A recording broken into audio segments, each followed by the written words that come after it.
제가 보니까 이 지금 뭡니까 그 대통령 탄핵 소추권이 중단된다는 형사소추권이 중단된다 그게 84조입니까 이게 그거부터 지금 이제 딱 부러진 그게 없잖아요. 없죠. 이게 다수설 소수설이 있을 따름이죠. 이재명 민주당 당 대표가 후보되어 당선되면은 바로 이 문제 가지고 그렇죠.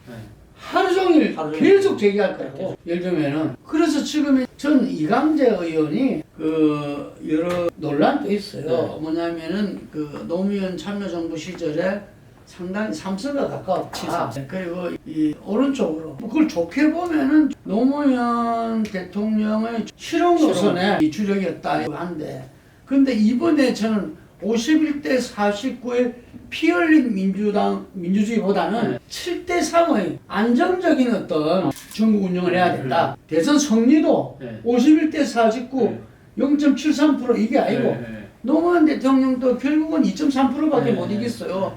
그게 아니라 7대 3.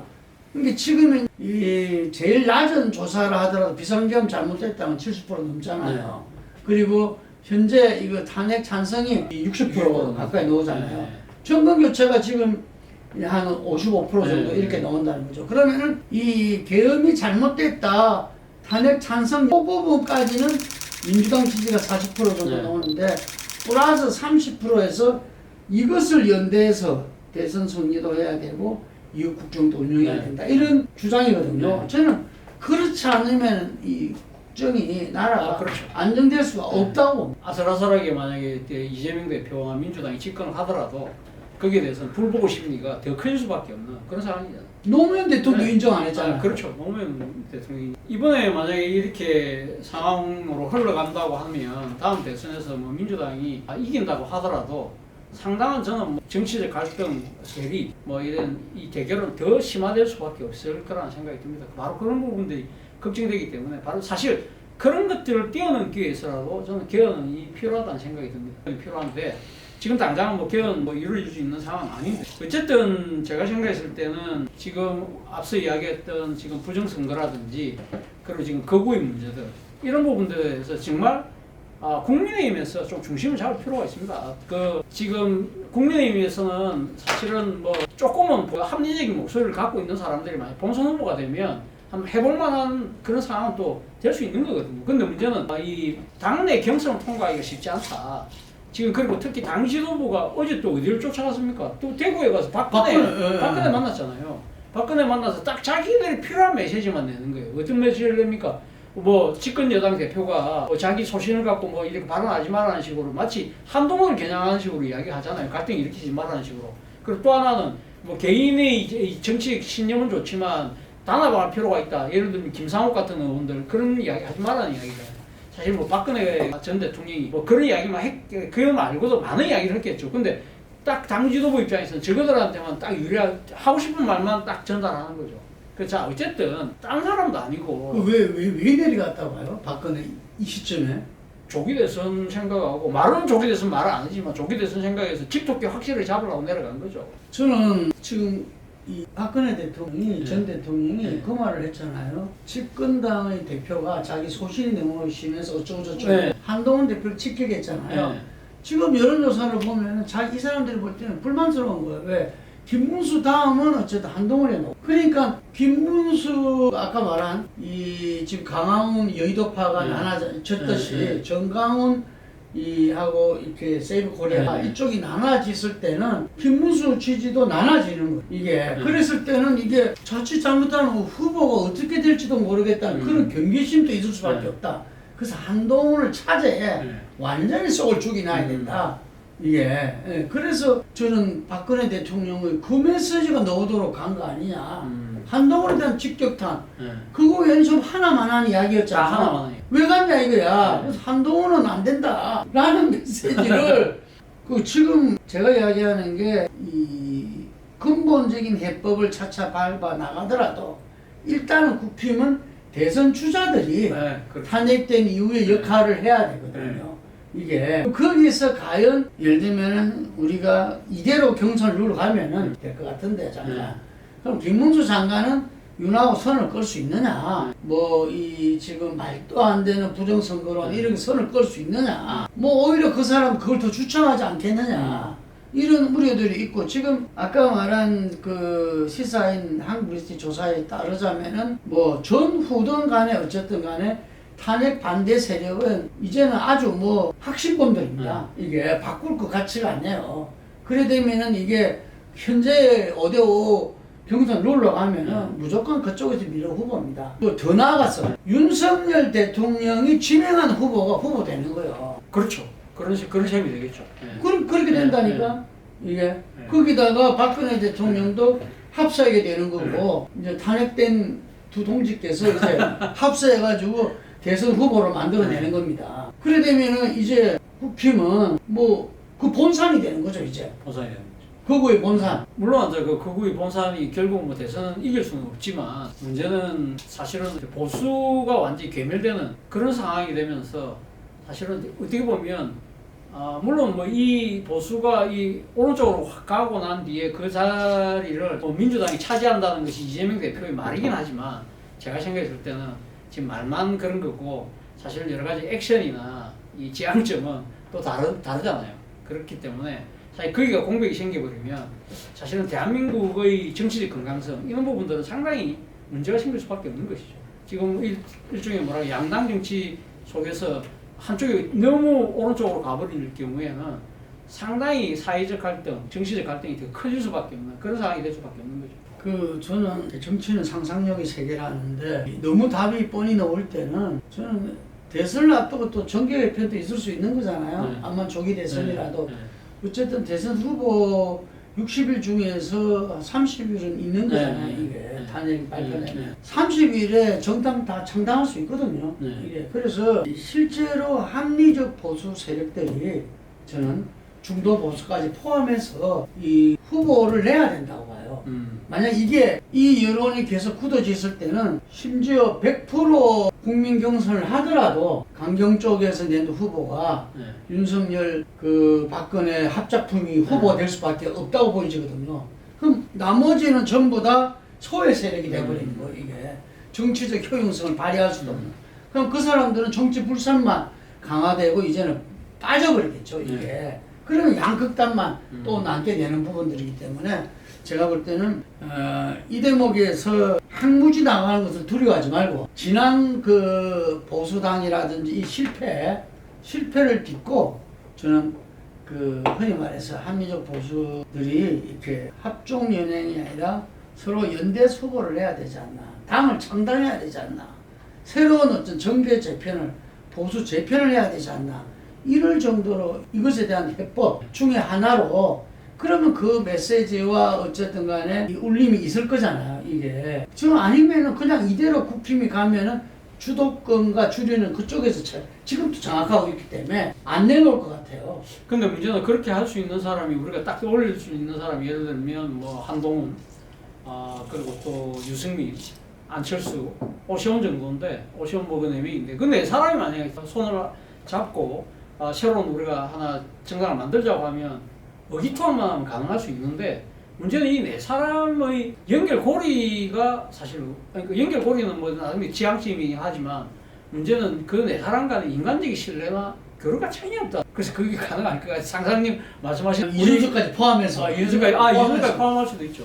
왜냐하면은 금방 말한 이 큰 흐름에, 이 무서운 어떤 이 흐름에 이분들이 설 땅이 없어요. 지금 그렇죠. 냉정하게 봤을 때 지금 앞으로도 설 땅이 없어요. 이게 그쪽으로 완전히 전향돼 가지고 거기에 가서 누구처럼 90도 절을 하고 하지 않는 이상은 제가 볼 때는 어려울 것 같아요. 근데 이 지금 할 수 있는 사람들의 각자의 개성과 주장이 너무 강하기 때문에 과연 이게 가능할 것인가 부분은 앞으로 두지만, 분명히 그런 쪽으로 뭔가 이렇게 하나가 세력이 만들어지고, 그 세력이 예를 들면 아까 말씀하신 그 70%를 만드는 세력으로 가담한다고 한다면, 이강재 의원 이야기하는 그 시나리오가 가능할 수 있겠죠. 연장할 수 있겠죠. 연장할 수 있겠죠. 그렇기 위해서는 또 예를 들면 권력 구조를 바꾼다든지. 개헌은 아직 안 되더라도 일단 그것이 전체적인.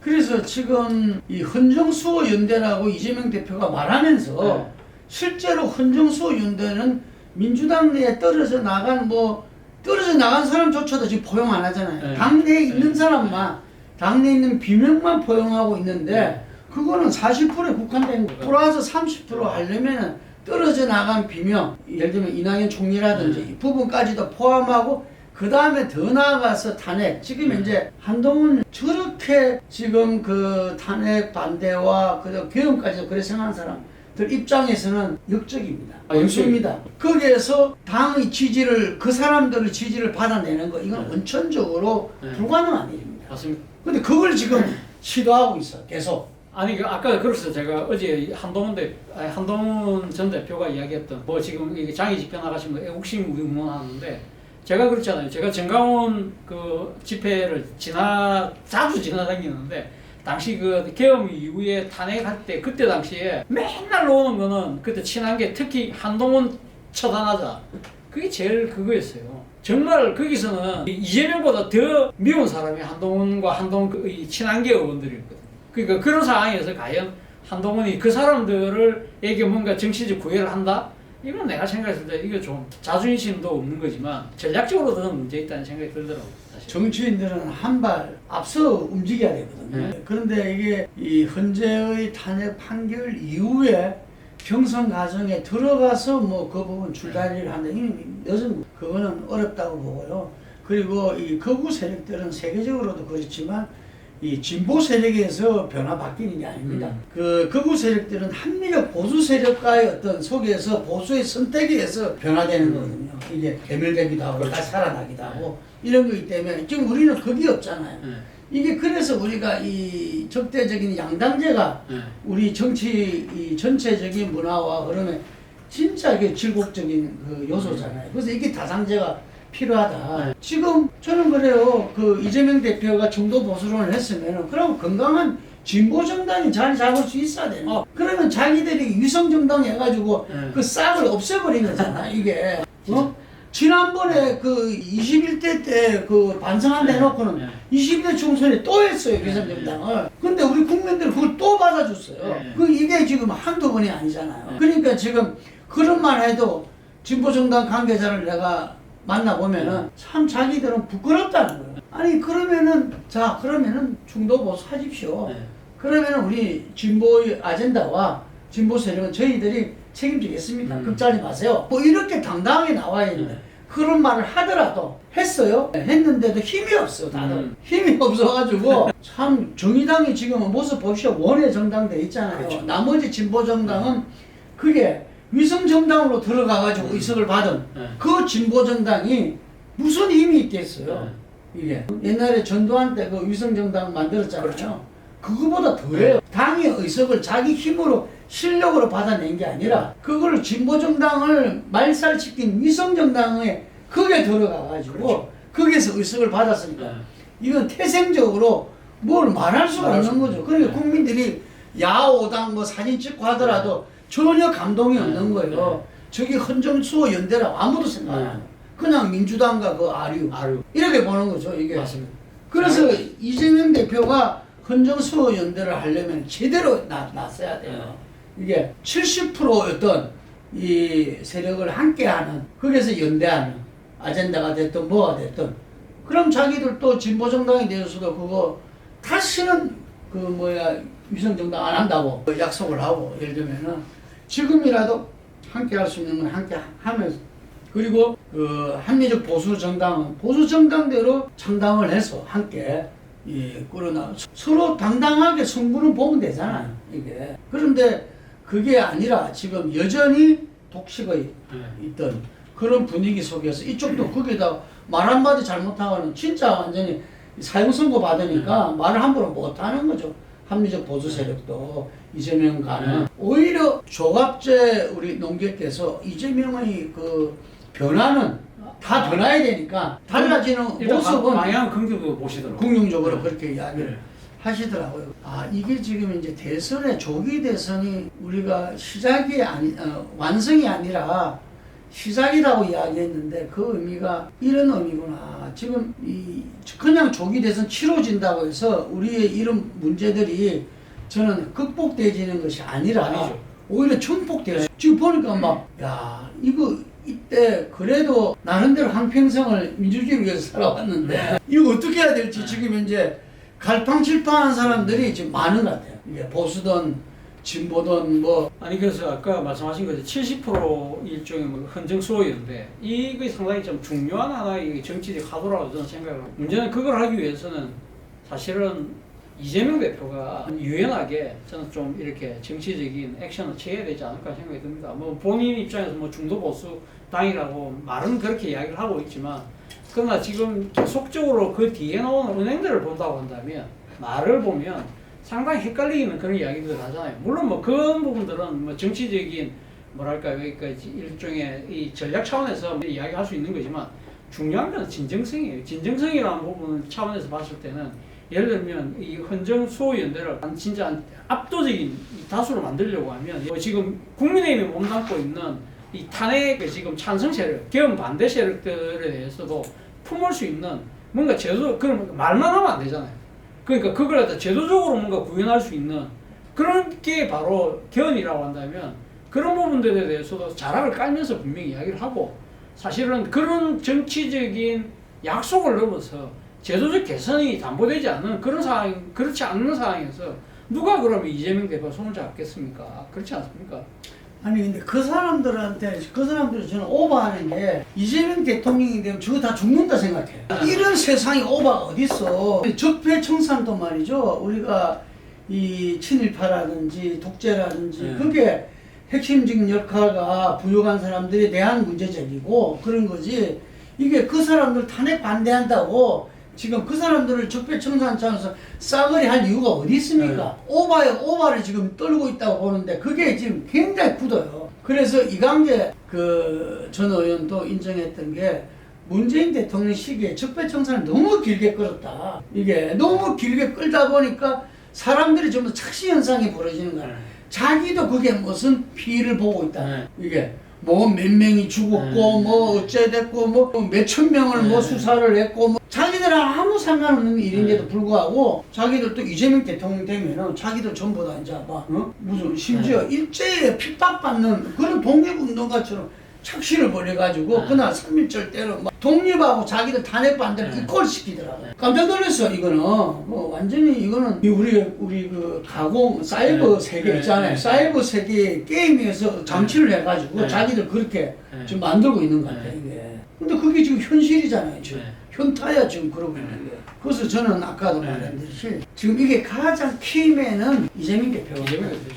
이재명 대표가 헌정수호인데 참 전폭적으로 지지합니다. 그게 당내에 있는 비명뿐만 아니라 떨어져 나간 비명뿐만 아니라 제진보정당 그리고 합리적 보수 세력까지도 않는 그런 헌정수호연대로서 정권교체가 이루어져야 되고 그리고 그것이 국정운영이 돼야 되고 그러려면은 제가 볼 때는 여러 가지 할 수 있는 방법이 있지만 그 중에 하나가 개헌입니다. 개헌. 이게 개헌을 이광재 의원 그런 제안을 했어요. 권력 구조하면은 여러 가지 복잡하니까 몇 가지만 원포인트로 하는 건 어떠냐. 그래서 뭐 계엄이 없는 헌법에서 계엄을 전시 빼고는 빼자 이거지. 전시 빼고는 뭐 외환과 내란에 준하는 뭐 이런 것들 다 빼. 전시 외에는 계엄을 빼고 그다음에 행복 추구 이게 뭐 예를 들면은 건강이라든지 뭐 노인 연금이라든지 뭐 이런 부분들을 이제 행복 추구권을 구체적으로 명시하는 것들. 뭐 이런 부분들을 갖다가 집어넣는 이렇게 그래서 1차적으로 하고 나머지는 1년 정도 해서 지방선거 때 우리가 늘 이야기했던 그거잖아요. 이 1년 뒤에 내년에 1년간 해서 내년에 국민투표로 개헌안을 확정하자. 근데 그것도 다른 사람들이 암만 이야기해도 소용없어요. 이재명 대표가 그래 본인 말 맞다나 이제는 내란에 종지부를 둬야 될 시기 같으면은 저는 그래 생각해요. 이제 얼마 안 남았잖아요. 탄핵 인용되면은 그때 개헌에 대해서 좀 화끈하게 이야기를 하시는 게 필요하지 않느냐. 그런데 현실적으로 지금 사실 그러니까 이재명 대표가 이 개헌 구도에 포위 지금 당하고 있는 측면이 분명히 있거든요. 예를 들면 지금 국민의힘 계열의 지금 잠룡들은 다 지금 거의 모두 3년 임기단축 3년을 이야기하고 있잖아요. 물론 지금 김문수만 이야기하고 있지 않지만 김문수는 뭐 조기 대선 탄핵 인용되면 이야기 한다는 거겠지만 그건 아마 김문수도 거기 동의할 가능성이 높거든요. 그리고 여기 지금 김동연도 지금 민주당이지만 그 이야기를 하고 있고 그렇다고 한다면 사실은 이런 부분들이 무리가 하다고 생각해서 이재명 대표 입장에서는 나름도 합리적으로 이야기를 한다 하더라도 이 국민들의 유권자들의 눈에서는 저 사람들 3년 임기를 이 단축을 2년을 자기를 던지네. 근데 이재명 대표는 자기가 대통령 마치 다 된 거 5년 무조건 하려고 하는 고집으로 기득권을 지키는 사람처럼 비칠 수밖에 없다는 거예요. 이게 사실은 선거 국면에서 지금 당장은 뭐 지금 정권 교체와 이 재창출의 비율이 상당히 그러니까 차이가 나지만 이게 한순간 뒤집어질 수도 있는 거거든요. 그렇다고 한다면 이재명 대표가 좀 더 진취적으로 이야기할 필요가 있다. 예를 들면 3년 동안 가면 이 다음 차기 2028년도에 그러면 대통령 선거하고 지금 국회의원 선거를 같이 맞추는 단계라고 한다면 그 3년 동안에 내가 그럼 일종의 대연정 같은 그런 식의 그 헌정 그 연합을 통해서 나름대로 이 자기에 대한 그 권력 구조 있는 부분들을 하겠다고 하면서 그걸 미리 실천하는 그런 정치적 액션이 저는 필요한 것이 아닐까 생각합니다. 그러니까 노무현 대통령이 구시대의 마지막 되고 싶다 네, 했잖아요. 네, 네. 그 이재명 대표의 저는 이 과제도 역할도 그건 같아요. 이 진영 대결로 나라가 이게 늘 이렇게 싸움판인 이 나라를 정상화시키는 끝장내는 역할이 본인의 역할인 것 같아. 이거를. 그리고 새롭게 여는 거는 또 새로운 사람한테 그걸 하고 그래서 임기 단축 개헌을 하든 아니면은 개헌을 하고 자기 임기 끝까지 가봤자 지방선거랑 같이 돼요. 2030년 임기가 이제 같이 돌아가거든요. 예, 그걸 하든 저는 뭐 임기 단축이냐 아니냐는 중요한 게 아닌 것 같고 오히려 이 5년 대통령 됐는데 3년 말하고 계속 밀어붙이는 것도 문제가 있고 한다면 좋다 이게야. 그렇지만 개헌은 해라는 거죠. 개헌은 해라. 이게 잘못하면요 헌정수호 연대로서 대선을 치르는 게 아니라 반 이재명 연합 전선으로서 금방 이야기했잖아요. 역포에 대해서 개헌을 필두로 해가지고 지금 이제 이 조갑재 농객도 그런 말을 했잖아요. 지금 보수에서도 늘 이야기하는 게 지금 이낙연 총리도 윤석열 아웃, 이재명 아웃 돼서 새롭게 나가야 된다. 뭐 이렇게 이야기했잖아요. 그 말을 할 때는 자기도 마음을 비운다는 게 전제되는 거죠. 예를 들면은 그러면은 이 모두가 그런 부분에 대해서 자기들 한 걸음 물러선상에서 예를 들면 나라가 정상화되기 위해서는 그동안 양축이 다 물러나야 된다. 이게 만약에 개헌을 하는 흐름하고 타버리면은 반 이재명 전선이 가셔야 될 가능성이 있는 거예요. 그거는 제가 볼 때는 또 이렇게 바람직한 길이 아니거든요. 그래 되면 안 되지. 정치적 실체가 있는데 그걸 완전히 제끼고 한다는 것 자체는 그건 말이 안 되잖아요. 말이 안 되고 그리고 그 반 이재명 전선에서 가장 큰 동력은 지금 거구 세력. 그거는 거구 세력한테 정권을 주는 거랑 마찬가지거든요. 그건 절대로 안 되는 거죠.